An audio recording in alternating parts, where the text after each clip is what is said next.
Welcome to Match B2B Insights and our new episode of The Pain Advantage. I'm Brenda, joined as always by Newman and Fluman. Today we're drilling into what drives enterprise buyers to actually make decisions. And spoiler, it's not your cool new feature or how disruptive your tech is. It's pain. Pain that impacts their money, risk exposure, and career. Benny, you love a good behavioral economics analogy. How do you see this playing out at the executive level? Oh, I could go full chess metaphor here, but let's keep it simple. People at the top, they are trained to avoid loss way more than chase gain. It's classic fear-based thinking.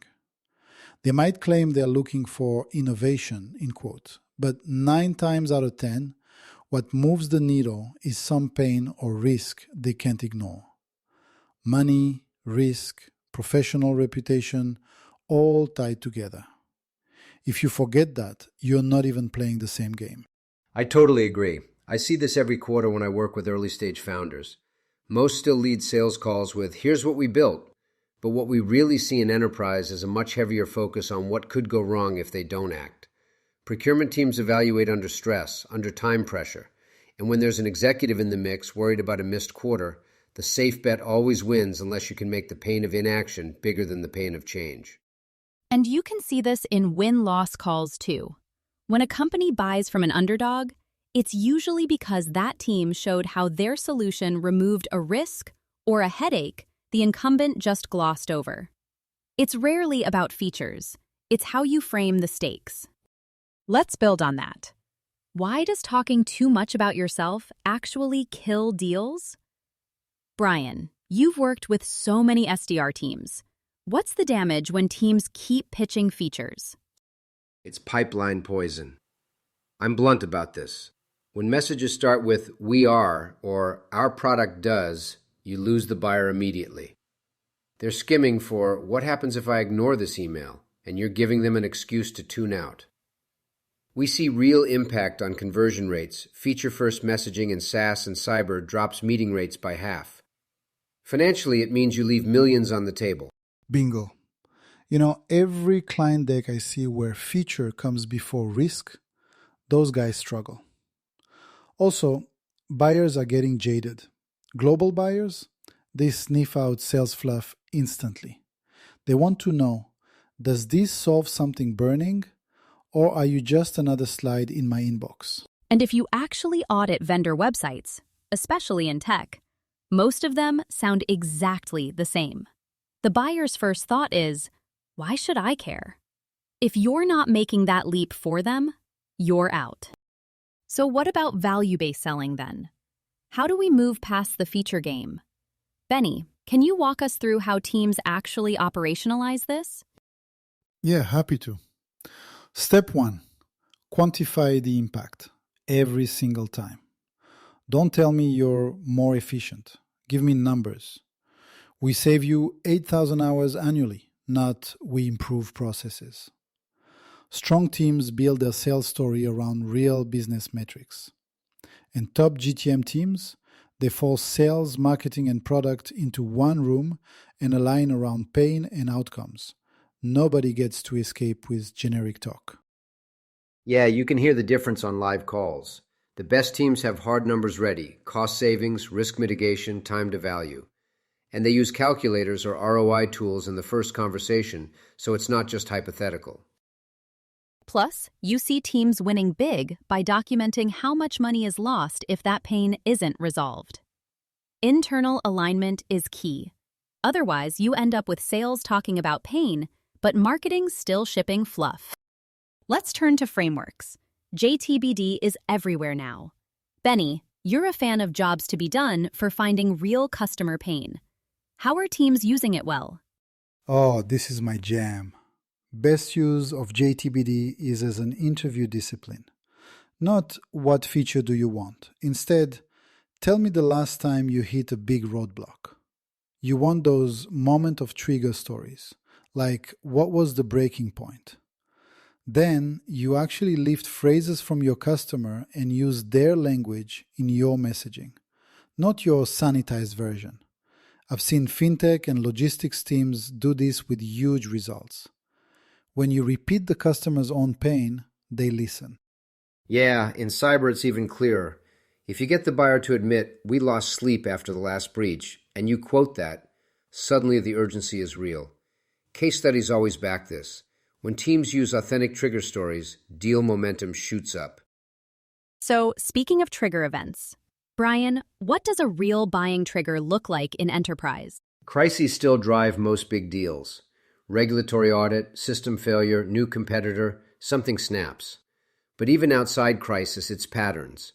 Missed KPIs, a series of bad customer reviews, staff burnout. There's always an emotional layer too. Even the toughest CIOs make change when something feels threatening. If you spot the trigger before your competitors, you can frame your solution as the escape hatch.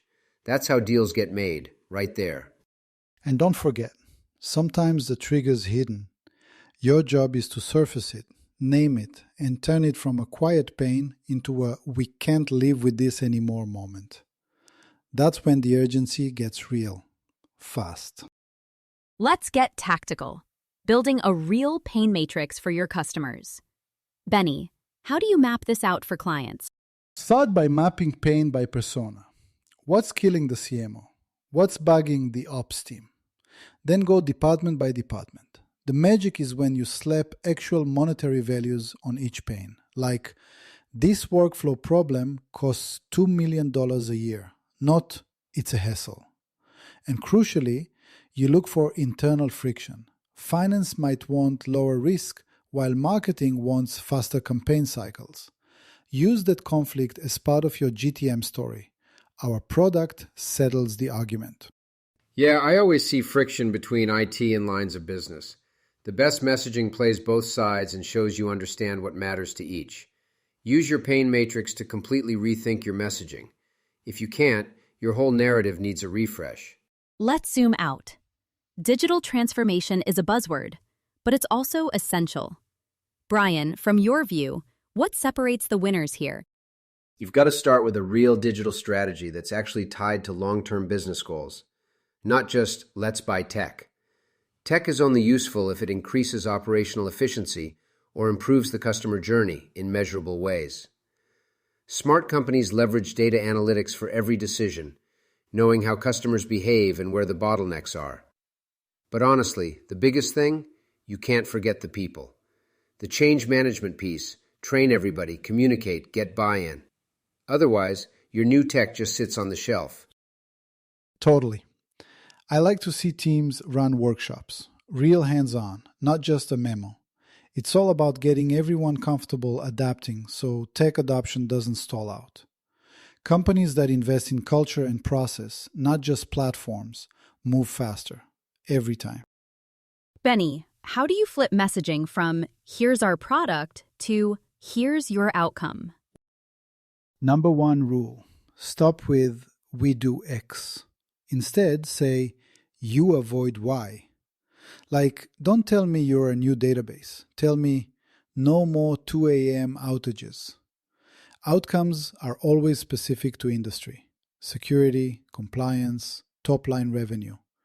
And build your proof around 3 X's: time, money, risk. Rewrite every deck, homepage, handout.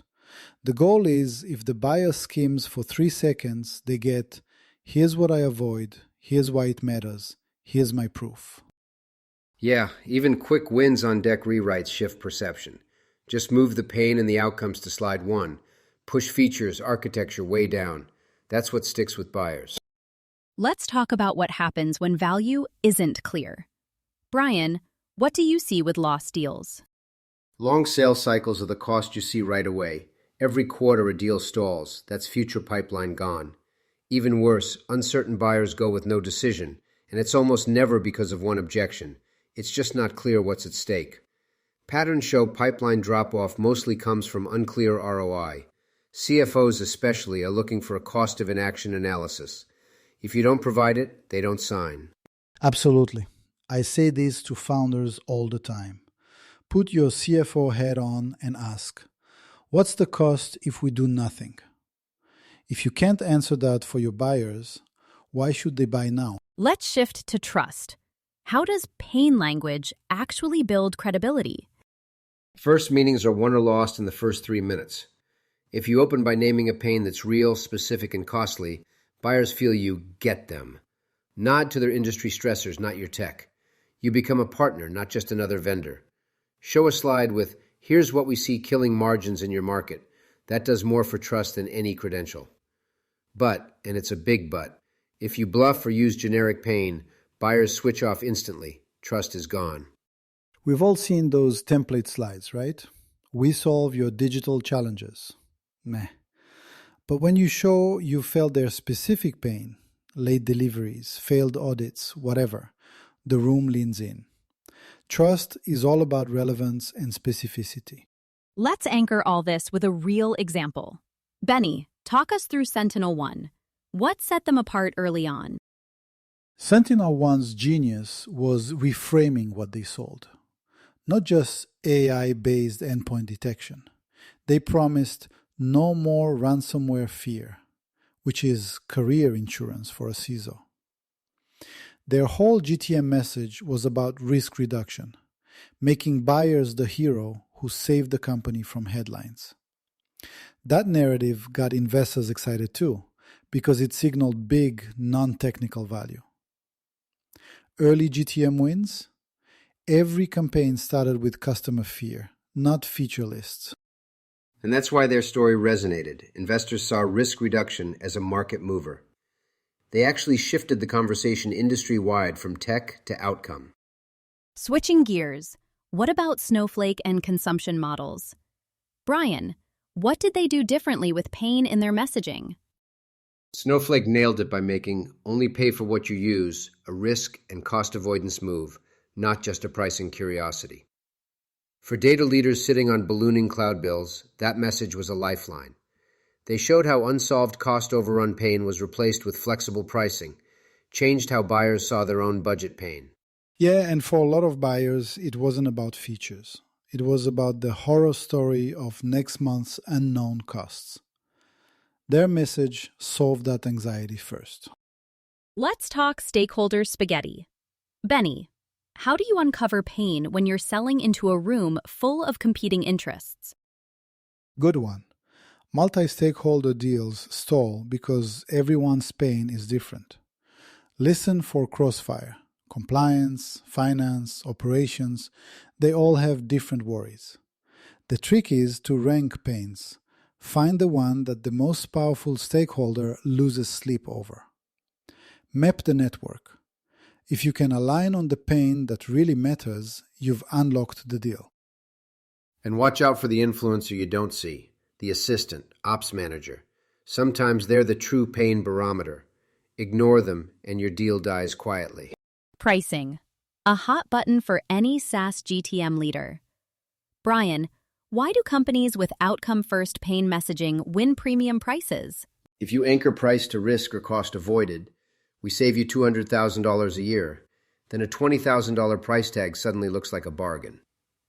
Outcome-focused sellers use quantified willingness to pay models. They show value so clearly that haggling becomes a secondary conversation. Anchor your solution to pain avoided. That's how premium pricing sticks, especially in enterprise deals. Yep, see it all the time. Companies anchored to cost reduction can even raise prices later. And buyers rationalize it because it tracks to risk, not just what's fair. So let's talk velocity. Why does pain messaging actually close sales faster? Pain signals urgency. No one wants to let a big problem fester. Good teams use pain calculators or ROI tools early, so buyers get to "here's the risk of waiting" fast. If your value proof is tight, you cut weeks or months off the cycle. Most friction in enterprise sales comes from stakeholder hesitation. If you remove that with quantified impact, decisions happen faster. Great point. Remove the fluff, add targeted value proofs. If you eliminate doubt early, procurement has fewer reasons to stall. That's your 30-40% time savings right there. Let's talk practical storytelling frameworks. Benny, you have a favorite structure? Absolutely. Before, trigger, after. It's the magic sequence. Describe the pain before, tell the trigger story that pushed the change, then paint the after-state transformation. It's simple, but it's how you make abstract ROI real in the buyer's mind. And always pull in specifics. Use your most vivid, real-world examples to back up every stage of that story. First meetings are make-or-break moments. Brian, what's your move? Open with a pain hypothesis. Most CFOs I talk to are losing sleep over unpredictable costs. Does that sound familiar? If you've done your homework, you lead the conversation straight to stakes and consequences, not features. It invites a real dialogue and gets buyers sharing fast. Right, and stay humble. Listen more than you pitch. Your goal is to validate or refute your pain assumption, not bulldoze through slides. Let's tackle product marketing. How do you go beyond features to drive market differentiation? Start by translating every feature into a business result. Are you a faster database, or do you reduce late-night emergency calls by 80%? Position your product as transformational, a catalyst for change, not just a tool. Avoid getting stuck in the commodity trap. If all messaging is about price or speed, you're toast. The narrative should always be about the bigger mission your buyer cares about. Yeah, build your story around the change, not the tech. Keep the spotlight on the outcomes buyers crave the most. Let's talk culture. Benny, what do we all get wrong about selling pain globally? It's not one size fits all. US buyers tend to talk openly about pain and risk, almost overshare sometimes. Europeans, especially Germans, are more reserved, want hard numbers and proof. APAC regions might express concern in subtler ways, more about collective goals than personal risk. Your pain language, risk framing, and even proof points should morph by region, or you look tone deaf. I'd just add, you can see this in close rates. If you try to run the same playbook everywhere, it flatlines your pipeline. Let's get granular. Websites. Brian, how do you make your homepage actually sell? Run the homepage pain test. Can a new visitor spot a real unresolved problem in 5 seconds? If not, rewrite. Your site should scream relevance and urgency. Diagnostic messaging. Wondering why your churn is rising? Here's what we see causing it and how to fix it. Converts better. Calculators work. Show, don't tell. I've seen homepage rewrites alone lift conversion rates by double digits. And test everything. A/B what pain points you lead with, measure, iterate. Your site should be as quant-driven as your sales calls. Let's peer into the crystal ball. The future of B2B messaging. Brian, where's this all going? AI is making buying more analytical. Buyers expect outcome simulations. Don't just tell me, show me what I'll get. GTM teams are shifting from pitching to diagnosing. By 2030, I think we'll see value-based selling as the default. Selling will look more like real consulting, using data to surface unspoken pain and simulate solutions before contracts are ever signed. Prediction. Messaging gets shorter, sharper, and way more specific. Fluff dies out entirely.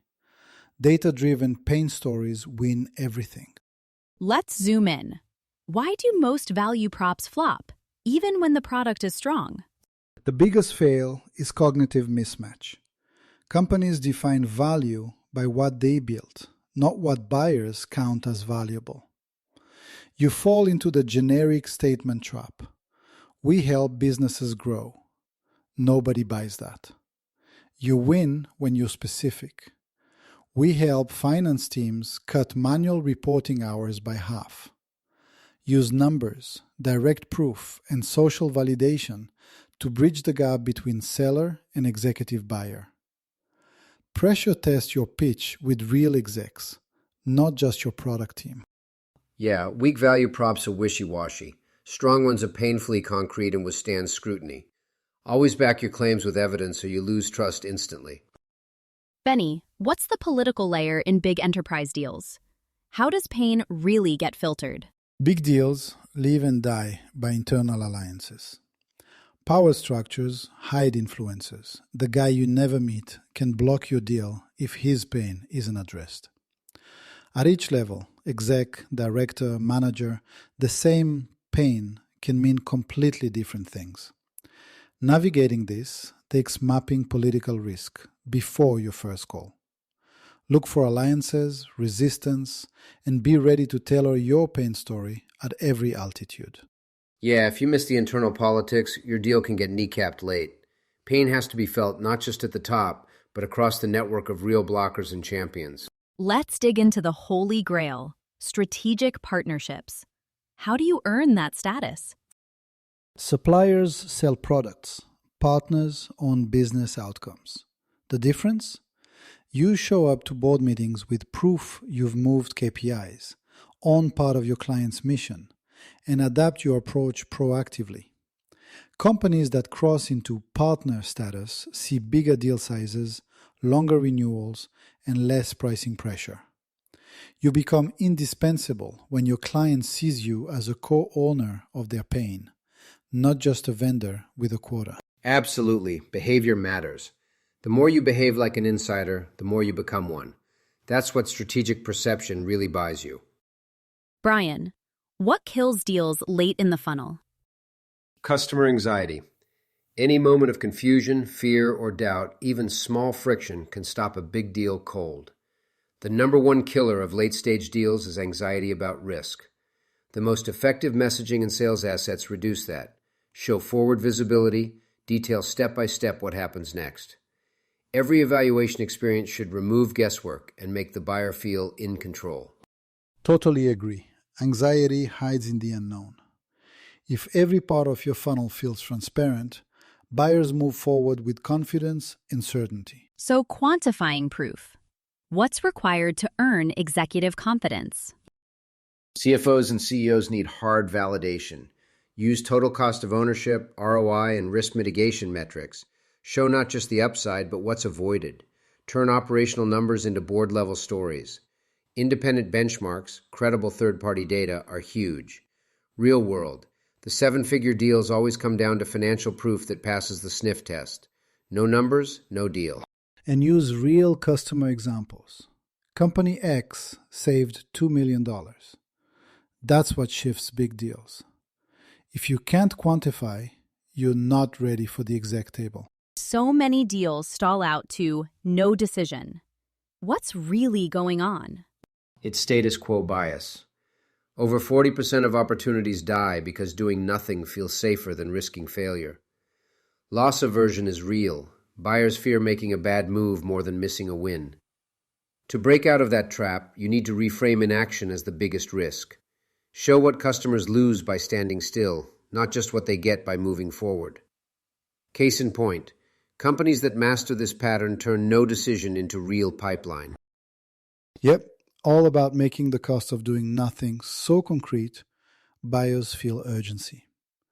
The status quo isn't neutral, it's expensive, and your messaging has to hammer that home. Let's talk cautionary tales.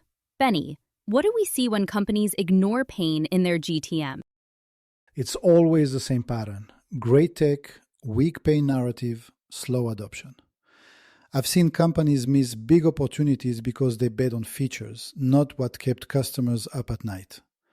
If you misunderstand the core pain, competitors run circles around you. But the good news?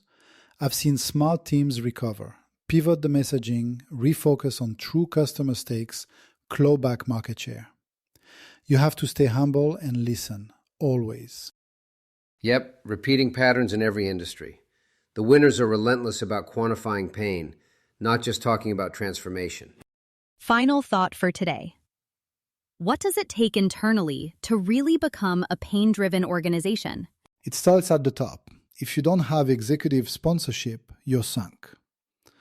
Then, build cross-team enablement, not just sales scripts, but product input and feedback loops from real customers. Every department has to align around pain and outcomes. Product transformations happen when teams use real biofeedback, not just roadmap wish lists. If your culture celebrates pain discovery, you outpace the competition. One more thing, don't underestimate how slow this shift can be. That's why leadership buy-in is everything. And make the shift structural. Change the architecture of onboarding, metrics, and even incentives to reinforce pain-first thinking. Organizations that do this become magnets for market feedback and adapt the fastest. That's a perfect wrap for our first season opener. Thanks for joining us on Match B2B Insights, The Pain Advantage. Benny, Brian, this was a brilliant session as always. We'll be back soon with more stories and strategies. Take care out there and keep putting customer pain front and center. See you in the next episode.